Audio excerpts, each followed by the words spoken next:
역사상 전례 없는 V코스피 90일 돌파라는 대혼란 속에서 대한민국 주식시장이 위태롭게 요동치고 있습니다. 미국발 데이터센터 중단설과 일본의 금리 인상 폭탄까지 연이어 터지며 개미 투자자들의 비명이 시장을 뒤덮고 있는 냉혹한 현실입니다. 오늘 밤 발표될 미국 소비자 물가 지수가 가져올 폭풍 후의 실체와 요동치는 시장의 민낯을 지금 바로 낱낱이 파헤쳐 보겠습니다. 네, 뭡니까 이거 지금? 사람들 죽겠대요. 네, 많이 힘드시죠? 네. 네. 변동성이 너무 크니까 예. 예전보다도 이제 조금만 움직이면 막 급등했다가 급락했다가 이런 상황이 생기잖아요. 예. 그 뭐 월요일부터 지금 수요일까지 계속적으로 그러고 그렇죠. 있는데 예. 그런 것들에 대한 이야기는 네. 우선 그러면 표 하나 좀 보여드릴게요. 1번 표를 한번 혹시 띄워주시면요. 네. 1번 표 보시면 이게 이제 미국에서는 빅스라고 해서 이제 변동성 지수를 나타내는 단위가 있는데 한국은 이것을 이제 V코스피라고 일컫습니다.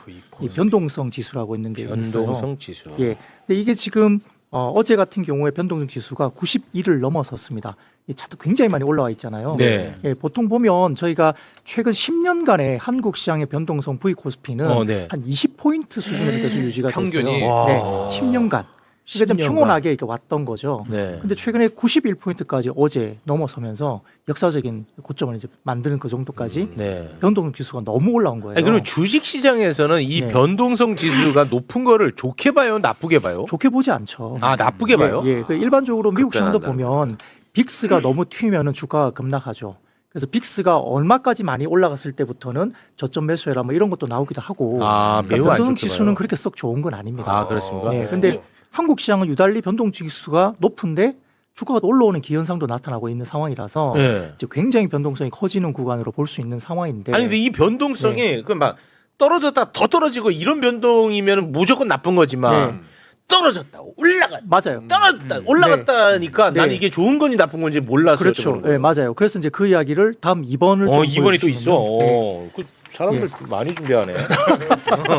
준비를 해야죠. 네. 네. 보시면 이제 V코스피 레벨에 이제 환산한 이론상의 하루 종일 왔다 갔다 주가 등락률을 보면 제일 왼쪽에서 이렇게 빨간색으로 이렇게 네모나게 보이잖아요. 점점점. 거기 보시면 2010년 이후에 평균이 한 20 정도가 V코스피가 있었던 거죠. 이때 보면 파란 색깔이 보면 하루 변동성이 한 1.3% 지수가 아래 위로 왔다 갔다 주간은 2.8% 월간은 5.8% 정도 왔다 갔다 움직였어요. 네. 한 달은 한 5.8% 한 달 동안 한 달 동안이니까? 위도 아래로 이렇게 오케이. 움직였죠. 뭔지 10년간 그랬어요. 최근에 계속. 네. 근데 제일 오른쪽 제일 보시면은 오른쪽. 5월 달이 빅스 그러니까 V코스피가 70 정도까지 올라왔고요. 와. 지금은 91이잖아요. 그러니까 5월 달만 놓고 보면 70 정도까지 와 있을 때 보니까 하루 동안에 4.4% 왔다 갔다 하고 와. 주간 단위로는 9.7% 지수가요. 종목이 와. 아니고. 그리고 월간 단위로는 20.2%가 와. 왔다 갔다 하면서 예를 들어서 뭐 1000포인트면 800포인트까지 왔다 갔다 그냥 하는 와. 거죠. 지수가.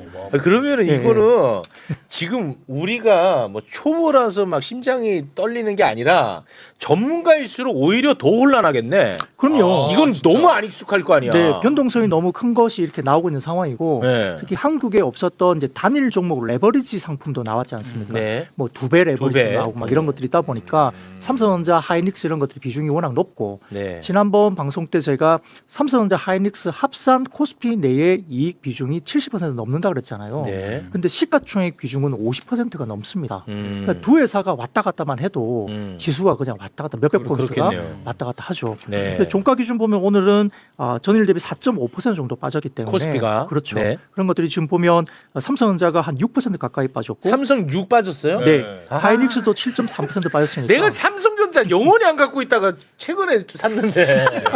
와. 예, 근데 이제 어제 반도체가 좀 좋지 못했던 이유는 있습니다. 예, 미국 시장에서도 반도체주가 좀 안 좋았거든요. 네. 왜 그래서 그래요? 오늘은 좀 안 좋을 거다 생각을 했는데 그 이유를 좀 설명을 네, 드릴게요. 네네네. 이제 어제 미국 시장에서 어떤 일이 있었냐면 크루소라는 회사가 있어요. 이름이 크루소인 회사. 크루소? 예, 그 회사가 있는데 그 회사가 뭐냐면 에너지를 데이터 센터와 AI 크루드 인프라에 공급하는 기업입니다. 이게 소위 말하면 미국에서 이제 스타게이트라는 AI 그 프로젝트가 있어요. 정부 주도하는 그 프로젝트에 이제 들어갔던 회사인데 엔비디아나 오라클이나 그다음에 오픈 AI 이렇게 함께 스타게이트 프로젝트를 주도하는 핵심 AI 인프라 기업인데요. 이 회사가 최근에 그 사모펀드인 블랙스톤과 함께 투자했던 지역이 있는데 이 지역에 있는 데이터 센터에 대한 건설을 잠정 중단을 했습니다. 예? 왜? 그래서 이제 그게 밝히지는 않고요. 어떤 회사인지는 밝히지 않았는데 한 고객사가 요청을 하면서 오하이오 민주의 사이엔에서 개발 활동 중인 건설을 일부 중단한다. 잠정. 그 이야기 나왔죠. 그래서 그런 것들이 나오니까 뭔가 좀 이상한데? 라고 생각할 수밖에 없었겠죠. 네. 근데 문제는 저희가 좀 잘 뜯어봐야 되는데 이게 1.8기가와트 정도 수준이거든요. 근데 이 회사 갖고 있는 뭐 잔고라 이런 것들 수주 잔고가 40기가와트가 훨씬 넘어요. 그러니까 전체 규모로 봐서는 크지는 않고. 네네네. 두 번째로는 이제 완전히 취소가 아닌 거고요. 중단을 이제 잠정 중단을 한 건데 이유는 잘 모르겠으나 보면은 전력에 문제가 있을 수 있다. 미국은 지금 전력 공급이 안 되고 있거든요. 네네. 전력이 모자라서 전력망에 문제가 있을 수 있고 두 번째는 환경 문제 때문에 좀 문제가 있을 수 있고 세 번째는 이제 지역의 수용소인데 소위 말하면 이제 지역에서 반대하는 거죠. 데이터 센터가 들어가니까 여기서 전력을 엄청 쓰잖아요. 그럼 지역에 전기료가 너무 올라가는 거예요. 그러니까 일반 개인들이 주민들이 우리 지역에 저게 들어오니까 내가 전기료 부담이 너무 많아지니까 싫어라고 이제 시설을 좀 반대하는 뭐 그런 것도 있고 해서 규제나 환경 문제, 지역의 수용성 이런 문제가 있으면서 잠정 중단이 된 거라서 네. 취소가 아니라는 점을 저희가 좀 지켜보는 것 같고요. 아니 근데 그 크로소인지 뭔지 네. 그 왜 그렇게 됐는지를 왜 안 밝히는 거예요? 예, 뭐 어떤 회사가 요청했는지 그것도 좀 밝히진 않았고 이 자식들. 다른 이야기는 좀 없었습니다. 예. 그러니까 이 자식들이 그런 게 문제야. 그걸 밝혀야 될 거 아니겠습니까? 네. 자기만 알고 있어. 뭐 비밀 유지가 돼 있든지 뭐가 이유는 있겠죠. 그러니까 좀 불확실하고 불안해지는 거잖아요. 네. 네, 그런 관점에서 이제 어제 미국 시장에서도 메모리 반도체 쪽은 좀 안 좋았고요. 두 번째는 세미 어널리시스라는 그 분석 기관 쪽에서 우리가 소위 말하는 최근에 광통신, 그러니까 AI 시장이 성장되면서 이제 기존의 구리 배선으로 데이터를 이제 전송하거나 이런 기술이 있었는데 네. 구리 배선이 되니까 제한적이고 속도도 너무 느려서. 늦고 그렇죠. 그러니까 엄청난 데이터를 보내야 되는데 네. 구리 배선에 한계가 있다 보니까 네. 이걸 광으로 광통신으로 하는 그런 기술이 이제 CPO라고 그러거든요. CPO. 예, 그 광통신 관련된 부분들에 대한 시장이 굉장히 활성화될 것이다 생각해서 뭐 엔비디아 젠슨왕도 투자를 하고 해서 뭐 코이런트라든지 루멘텀 이런 미국 시장에 있는 광통신주에 투자도 많이 했었어요. 예, 또 그런데. 코닝이라는 회사도 투자가 돼 있고 그런 게 있는데 그래서 주가들이 많이 올랐었어요. 네. 근데 세미 얼라시스에서 어제 분석 자료를 냈는데 네. 이게 좀 미뤄질 것 같은데. 광통신? 네, 왜요? 이렇게 이제 본인들은 여러 가지 이유를 좀 들긴 했는데 아무튼 좀 미뤄진다고 본인들이 리포트를 썼어요. 기술적으로. 네, 기술적인 난제라든지 여러 가지 부분에 대해서 이야기를 하면서 좀 미뤄질 것 같다라고 이야기한. 그래서 이제 광통신 관련주도 어제 미국 시장에서 별로 안 좋았고요. 그랬어요. 네, 그러면 이제 한국 시장에서는 광통신 관련주도 있고 광통신과 관련된 통신 장비도 좀 불안해지는 거죠. 그렇게 되면서 광통신도 안 되면 이거 AI 쪽이 좀 약간 불안한 거 아닌가? 이런 게 겹쳐지면서. 근데 오늘도 광통신을 지금 활용을 하고 있어요? 아직은 이제 개화 단계입니다. 개화 단계. 이제 열리는 단계인데. 네네. 그럼 구리로 갑시다. 안전하게. 근데 안 된대요, 구리로는. 이제 구리를 완전히 대체한 건 아니고요. 완전히 구리도 여전히 성장하고 광통신도 성장한다고 보는 시장인데 대신에 이제 2030년 정도 되면 새로운 광통신 시장이 구리 시장보다 1.4배 정도로 좀 더 커질 것으로 봐서 그렇게 봤어요. 광통신 이제 AI 쪽에 각광받는 기술로 이야기되는 것들인데 이것이 이제 세미 어널리시스가 결국은 좀 미뤄질 것 같은데 이렇게 이야기를 하다 보니까 좀 부정적인 이슈가 된 거죠. 최근에 세미 어널리시스가 이제 좀 논란이 일으킨 것들이 엔비디아의 그 베라루빈 쪽에 들어가는 소캠2라는 반도체 이게 절반만 들어간다 이상한 그런 리포트를 써가지고 반도체를 한번 무너뜨린 적이 한 번 있는데 그 이제 시장의 오해로 밝혀지긴 했지만 네. 최근에 이제 세미 어널리시스 관련된 분석 자료가 좀 나오는 것들이 영향을 좀 주고는 있습니다. 근데 지금까지 말씀하신 거 들어보면 이게 무슨 뭐 치명적인 이 AI 스토리를 망가뜨릴 만한 내용은 없는데. 맞습니다. 예. 그래서 이것 갖고 반도체를 조금 뭐 뺄 수는 있죠. 반도체 네. 변동성이 커질 수 있고 그러니까 그럴 수 있는데 오늘 시장에서 좀 빠진 이유는 몇 가지가 더 있다고 볼 수 있습니다. 네. 이제 오전에 좀 전에 이제 방송 중에 말씀하셨던 이란과의 어떤 분쟁 문제는 그거 좀 클 것 같아. 근데 크지 않아요. 크지 않아요? 예, 크지 않습니다.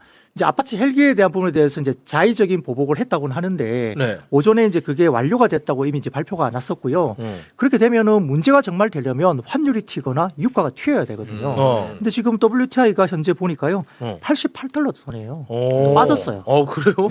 네. 예, 어젠가 90달러 넘었었거든요. 근데 지금 88달러 선입니다. 유가 그래요? 빠졌고요. 그다음에 환율도 지금 1,524원 정도 원달러 환율도 안정적입니다. 음. 그러니까 이게 자의적인 그러니까 우리가 공격받았을 쏘았으니까 트럼프 대통령 입장에서 가만히 있을 수 없잖아요. 네. 이란이 우리한테 쏘았는데 내가 가만히 있어? 면 떨어지죠. 그러니까 공격은 해야 되니까 공격을 했고 3차 정도 공격한 다음에 국방부에서는 이제 끝났다라고 이제 오전에 아예 이제 어나운스를 했습니다. 그러니까 유가를 저희가 계속 그 이야기 나올 때 오전장의 시장을 보면서 유가를 계속 봤거든요. 네. 유가가 안 올라요. 한 1% 정도 오르다가 슬금슬금 하더니 오후장 되니까 마이너스로 전환되는 거예요. 그럼 오히려 이걸 또 주식시장에서는 네. 진짜 전쟁할 의지가 없나 보다라고 좀 호재로 작용할 수도 있겠는데요. 네, 트럼프 대통령은 지금 그렇게 전쟁할 생각이 별로 없어 보이는 게 분명한 것 같습니다. 좋아. 예, 근데 이제 자꾸 이스라엘이 말도 안 듣고 네타냐후가 자꾸 조금 딴 데 쳐다보고 있으면 또 엥 이러고 또 때리고 네. 이러고 있다 또 뭐라 그러면 또 가만히 있고 뭐 이러고 네. 있으니까 답답은 하죠. 자, 그러면 전쟁 이슈는 아니었고. 네, 그런 것은 환율 문제나 유가 문제 봤을 때 전혀 문제가 아니고 네. 미국의 10년물 국채 금리도 되게 중요한데 한 4.53% 정도 수준에서 안정화돼 있으니까 시장을 흔드는 요소는 아니었다라고 뭐예요? 보이죠. 근데 문제는요. 오늘 일본 쪽에서 물가 지표가 좀 높게 나왔어요. 예.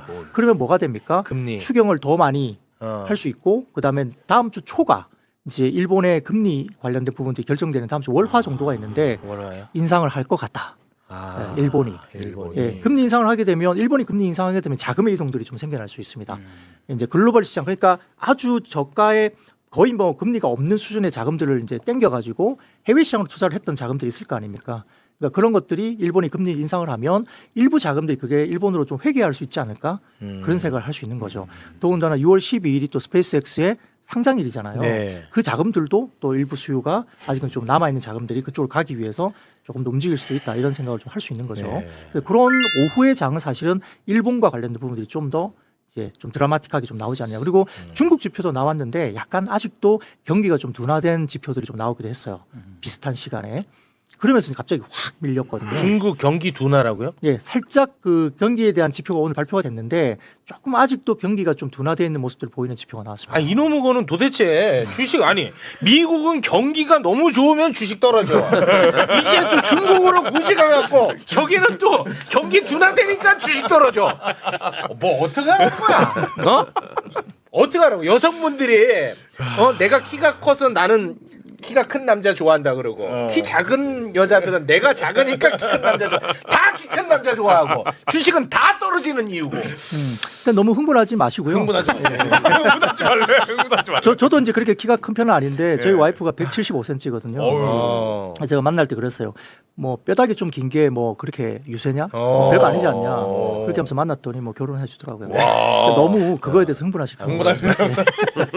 더 기분 안 좋네. 근데 이번 주 안에 지금 수요일이니까 지금 코스피 이렇게 왔다 갔다 변동성 크지만 또 한 번 탁 튀면서 또 올라갈 것 같은 느낌도 저는. 네, 그러니까 제일 중요한 변수가 오늘 밤에 있습니다. 한국 시간 9시 반에 오늘 미국의 CPI라고 해서 소비자 물가지수 발표가 있습니다. 그게 굉장히 중요합니다. 중요해요. 네, 왜냐하면 이번에 지난 주말에 고용 지표가 너무 뜨겁게 나오다 보니까 네. 금리 인상에 대한 우려 때문에 한번 폭락을 한번 했었잖아요. 그랬었죠. 이제 이번 CPI가 소비자 물가지수가 나올 텐데 여기가 너무 뜨겁게 나오면 정말 인상할 수도 있겠다라고 생각할 수 있으니까 이제 지수가 한번 무너질 수 있고 오늘 밤에 그게 나오다 보니까 오늘 오후장에도 좀 경계하는 어떤 물량도 좀 나올 수 있다인 건데 이제 보통 CPI 같은 경우는 이제 헤드라인이라고 해서 모든 걸 다 포함해서 이제 발표하는 지표가 있고요. 그다음에 코어 CPI라고 그래가지고 근원 물가라고 해서 예를 들어서 뭐 에너지라든지 그다음에 식품 이 두 가지를 빼고 난 걸 이제 발표하는 게 따로 발표되거든요. 네. 이제 근원 같은 경우가 이제 제일 중요한데 헤드라인 같은 경우는 당연히 뭐 이번에 전쟁 때문에 유가가 튀었으니까 유가 때문에 좀 높게 나올 거다라고 대부분 상상을 하고 있기 때문에 네네. 받아들일 거예요. 네. 근데 이제 근원 같은 경우는 이제 유가하고 식품을 뺀 건데 빼니까? 이건 지금 시장에서는 지난달보다는 좀 떨어질 거로 보고 있거든요. 그렇게만 나온다면 네. 안정적이죠. 그렇게 나오면 좋아. 네, 그러면 이제 물가가 안 올라간다 보면 금리 인상론이 좀 이렇게 수그러들 거니까 시장이 좀 편안하게 또 다시 한번 반등이 나올 건데 오늘 그게 만약에 생각보다 튀어오른다. 네. 그러면 정말 불안해지는 거죠. 그러면 금리 인상 쪽으로 가는 거 아닌가? 라고 생각하는 거고 그렇게 되면 그 뒷단에 따라오는 실적 발표하는 회사가 하나 있는데 오라클이라는 회사가 있어요. 오라클. 이것도 이제 AI 관련된 아주 유명한 인지도 회사죠. 높은데요, 오라클. 그런데 그 회사가 가장 지금 자본 구조, 재무 구조가 가장 약하다고 이야기되고 있는 회사예요. 그러니까 소위 말하는 잉여 현금 흐름이 지금 마이너스권인데 투자를 하기 위해서 계속 돈을 땡기고 있거든요. 그래서 제일 불안하다고 이야기되는 회사인데 만약에 오늘 밤에 CPI가 높게 나오고 금리 인상이 불을 짚어버리면 오라클이 뭐 실적 발표가 잘 나와도 그냥 그건 땡큐 하긴 하지만 오라클 같은 회사가 무너질 수도 있잖아요. 아. 계속 자금을 부채를 땡기는 회사니까. 그렇겠죠. 그렇게 되면 이제 좀 더 불안해질 수 있다. 아. 결국은 두 가지죠. CPI가 하향 안정화되면서 굉장히 잘 나오거나 우리가 편안하게 느낄 수 있는 정도의 네. CPI가 나오거나 네. 또한 오라클이 AI 관련된 가이던스나 실적이 충족할 수 있을 만큼 좋게 나오거나 아. 그렇게 좀 충족이 돼야 시장이 좀 안정을 찾으면서 다시 오라클 반등할 수 있다. 실적 발표가 언제라고요? 하루 이틀 아마 남은 것 하루 같은데. 이틀 남았어요. 예, 야, 예. 이게 굉장히 이번 주가 되게 중요하네. 네, 중요합니다. 아, 이번 주가 핵심이다. 오늘 밤, 그 다음에 오라클 실적 발표. 실적 발표. 이렇게가 중요합니다. 자, 근데 이제 우리 시장이 그러면 와 이게 지금부터 너무 무서워갖고 이제 도망가야 되냐? 그렇지는 않은 것 같아요. 왜냐하면 오늘 지금 지수가 4.5%나 지수가 많이 빠졌잖아요. 네. 근데 올라간 섹터를 보면 반도체 소부장은 또 꽤 급등했습니다. 종목들 가운데 뭐 PSK라든지 몇 개 장비주들은 또 급등을 했거든요. 그러니까 완전히 반도체가 끝났다고 생각하면 장비주를 왜 갑자기 그렇지. 그렇게 또 일부 그렇죠. 올리겠어요? 끝날 만한 이유가 없어. 네, 일부 순환이 좀 들어왔고요. 그다음에 잘 아시는 백화점 쪽 소매 유통, 예. 백화점 특히 이제 최근에 그게 굉장히 큰다면서요. 실적이 좋잖아요. 네. 그러니까 작년부터 해서 올해까지 보면 최근에 투자한 분들은 좀 어려우시겠지만 작년부터 투자한 분들은 소득이 많죠. 이익이 나니까 좀 소비도 하시고 백화점도 가시고 명품도 또 사시고 이게 내부에서도 좋은 게 있고요. 그래서. 외국인 관광객들이 또 엄청나게 지금 들어오고 있죠. 네. 그래서 인바운드가 많이 들어오고 있기 때문에 외국인들은 또 백화점 가서 명품관이나 이런 쪽에서 많이 사주고 네. 이러니까 백화점주는 상당히 지금 최근에 뭐 롯데쇼핑이나 그다음에 신세계 이런 종목들 보면 반도체 오르듯이 올라요 주가들이요. 아, 그 정도예요? 네, 오. 엄청나게 상승률이 그 높습니다. 현대 많이 가면 좋을 것 같은데 현대. 현대백화점. 그왜그 신세계 굳이 뭐 하나도. 현대백화점은 계열사 가운데 지누스라는 그 침대 매트리스 하는 회사가 있어요. 네. 거기에 적자가 나와서 조금 디스카운트를 받고 있는데 그좀 좀 올해는 좀 그래도 좋아질 거야 하면서 따라가고는 있습니다. 근데 신세계가 명동점이 최근에 리뉴얼을 해서 외국인들이 좀 좋아한다고 이야기하고 있어요. 외국인이 좋아해. 네. 외국인이 좋아. 네. 왜 또 그걸 다시 만들었어? 아 그래요? 리뉴얼을 했다고 하더라고요. 그래서 좀 외국인들이 좀 집중되면서 많이 가고 있다 이야기도 있고요. 그래. 뭐 백화점 같은 경우는 예를 들어서 뭐 동탄 쪽 근처에 뭐 백화점이나 글쎄 그 얘기 많이 해야 돼요. 그리고 네. 뭐 우리 뭐 광교 쪽이라든지 판교, 수지, 용인 수지 그런 데는 쪽은 무슨 백화점? 삼성전자 하이니스 직원들 그러니까 무슨 백화점이에요? 말하는 거죠? 뭐 롯데도 있고요. 롯데도 뭐, 내가 막 예. 뽀부질하게 애매하고. 신세계 쪽도 있고 신세계! 현대도 있고 판교는 또 현대 있지 않습니까? 현대 가. 현대. 네. 이제 그런 쪽 특히 이제 용인 수지나 광교 동탄 쪽은 특히 이제 셔틀 그러니까 이제 버스 셔틀을 타고 출근 버스. 하이닉스나 삼성그룹에 갈 수 있는 그런 지역들 그러니까 아. 많이 살고 계신데 하이닉스나 삼성 쪽으로 버스 출퇴근하는 쪽이 가능한 쪽 이쪽은 또 백화점 쪽 호황입니다. 아. 네. 되게 단순하네 또. 신세계가 지금 대박인가 보네. 네, 오늘도 많이 올랐어요. 많이 올랐어? 오늘도. 뭐 거기다가 뭐 화장품 쪽도 괜찮았고요 일부 그리고 미용기기 쪽도 괜찮았는데 화장품 같은 경우는 최근에 수출 지표가 굉장히 좋습니다. 또 작년- 다시 시작됐구나. 그렇죠. 네. 작년까지 미국 시장이 너무 컸기 때문에 피크라고 생각했었는데 지금도 미국 시장이 20% 30% 성장을 하고 있고요. 유럽 시장으로 이제 작년부터 좀 본격적으로 들어갔는데 유럽 시장이 뭐 폴란드라든지 네덜란드 등을 포함해서 네. 유럽이 막 100% 이상 막 성장을 네? 보이고 있거든요. 아니 한국 화장품이 중국에서 많이 팔렸던 그러니까 거 아니에요? 그런 줄 알았더니 과거에는 그랬죠. 네. 근데 중국을 바뀌었어? 가보시면 중국 로컬 업체들이 엄청나게 커졌기 아. 때문에 중국인들이 중국 제품을 또 많이 쓰고요. 아. 아니면 아예 프랑스 제품, 아주 럭셔리 제품을 아, 쓰고. 그래요? 네, 그렇게 가서 중국은 조금 한국 시장에서 좀 어려워진 반면 뭐 아쉽네. 미국 시장이 굉장히 좋고 뭐 올리브영 이번에 뭐 미국 뭐 1호점 들어가는 것도 오. 되게 지금 최근에 좋잖아요 분위기가. 거기다가 이제 미국이나 그 외에도 그다음에 유럽, 그다음에 동남아 쪽도 한국 시장이 굉장히 좋고 지금 전 세계에서 한국이 막 프랑스 다음으로 한 2위 정도까지는 수출 지표 나오고 있기 때문에 와. 이제 수출 지표 대비 성장을 하는데 주가는 못 오르고 빠져 있었습니다. 그래서 뭐 우리가 APR이라든지 달바 글로벌 뭐 그런 회사라든지 뭐 파마 리서치 같은 우리 스킨부스터 이런 쪽도 굉장히 하나도 성장을 모르겠어. 해서 그런 쪽은 오늘도 굉장히 선방하면서 하나도 모르겠어. 꽃을 주가들이 든 괜찮았습니다. 남자. 안 좋은 분야는 뭐예요? 요새 안 좋은 분야. 요새 안 좋은 분야요. 네. 안 좋은 분야를 보고 별로 있으면 없는 것 이제 같은데, 안 그렇죠. 좋은 뭐 분야. 실적이 되게 좀 안 나오거나 그죠? 정치 유튜브 분야가 제일 안 좋아요. 성장이 안 돼 있어요. 제일 안 좋습니다. 하한가입니다. 완전 하한 거예요. 네, 뭐 안 좋은 분야는 그때 다르긴 하지만 최근에 좀 올라가던 2차 전지도 살짝 대폭 주춤하고요. 아. 숫자가 좀 안 나오잖아요. 바닥에 대한 부분들은 인정을 하지만 숫자가 좀 아직 좀 멀었다. 숫자라는 게 실적이 안 그렇죠. 나와요. 숫자가 조금 아쉽다는 부분 때문에 최근 상승을 가다가 조금 쉬었고요. 뭐 그 외에 뭐 철강이나 화학 이쪽이 약간 좀 어렵긴 하죠. 유가가 또 많이 오르면 화학 쪽은 아무래도 석유화학이. 원자재 이런 것들 좀 문제가 있을 거고 네. 철강은 워낙 뭐 중국에 대한 이슈들이 좀 있죠. 중국이 경기가 좋아지거나 네, 그 그래야 친구들이 좀 팔리는데. 감산을 하거나 그래야 되는데 약간 좀 이제 철강 쪽은 자꾸 주춤한 부분도 좀 있고요. 그래요? 전통 산업들 아주 전통적인 산업들은 조금 주춤하긴 합니다. 근데 오늘은 또 방산도 좀 올라왔고요. 조선업 정도 오늘 굉장히 좋았거든요. 조선 예, 마스카 프로젝트도 있고 그다음에 LNG 같은 경우는 이 카타르가 LNG 수출을 되게 많이 했었는데 이번에 전쟁 때문에 좀 이제 중간에 막혔네. 중단되기도 했고 새롭게 오픈을 했다고는 하지만 아무래도 수출이 좀 어려울 거예요, 많이. 그래서 미국이 이 틈을 타서 LNG 수출 되게 많이 합니다. 아, 그래요? 네, 그래서 미국은 유럽 쪽으로 되게 비싸게 많이 팔아먹는데 그런 걸 하려면 LNG 선이 많이 필요하지 않습니까? 이제 LNG 선을 그래서 미국 업체들이 중국에 줄 리는 없죠. 네. 그래서 새로운 어떤 수주는 한국이 받을 거다. 그 LNG 수주 그런 가능성, 기대로. 예, 이야기 괜찮네. 때문에 마스카 프로젝트도 있고 뭐 여러 가지 부분에서는 조선 업종이 좀 빠진 상태에서 오늘은 저가 매수가 들어오면서 꽤 많이 올라간 모습도 보였습니다. 네, 알겠습니다.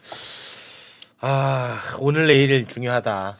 근데 뭐 원래 일희일비할 필요는 일희일비할 없어요. 필요는 없어. 예. 근데 시장이 지금 그렇게 반응을 하나 봐. 이게 떨어질 만한 요인들도 좀 있잖아요. 뭐 금리라든지 뭐 그러니까 이게 떨어질 만한 이슈가 부각되면 야 이거는 끝났다고 확 떨어졌다가 근데 또 오를 만한 내용도 많잖아. 그렇죠. 그럼 계속 왔다 갔다 하나 보네. 그럼요. 변동성이 예. 높다고. 근데 뭐 지금처럼 무슨 큰 일이 생기지 않아도요. 음. 일반적인 시장은 20% 정도는 아래 위로 시장이 항상 왔다 갔다 할 수 있는 시장이기 때문에 네. 뭐 시스템 리스크가 있어서 정말 구조적인 문제가 생길 때는 더 많이 빠지겠지만 일반적인 시스템 리스크가 없는 상태라도 한 20%, 15에서 20%는 고점에서 저점까지는 빠졌다가 올라오기도 합니다. 네. 그렇게 따지면은 저희가 저점을 봤을 때는 한 7,000에서 한 7,200, 300 정도면 시스템 리스크가 없다는 가정에서 네. 그렇다면 그 정도면은 조금 지지해 줄 수 있는 자리가 아닐까 네. 정도로 생각할 수 있습니다. 알겠습니다. 자, 오늘 아무튼 밤에 나오는 그 지수를 좀 잘 살펴봐야 될 것 같습니다. 여러분, 하루 종일 퍼렇게 질린 계좌 보시느라 얼마나 가슴 쓸어 내리셨습니까? 오늘 밤 미국 물가 지표가 어떻게 나오냐에 따라 또 한 번 심장이 덜컥 내려앉을 수도 있겠죠. 하지만 무너지는 장 속에서도 백화점과 K뷰티, 조선업은 꿋꿋하게 제 살 길 찾아 솟아오르고 있거든요. 험난한 폭풍우 속에서도 결국 우리 개미들이 살아남을 동아줄은 어딘가에 반드시 있습니다. 기운 내십시오.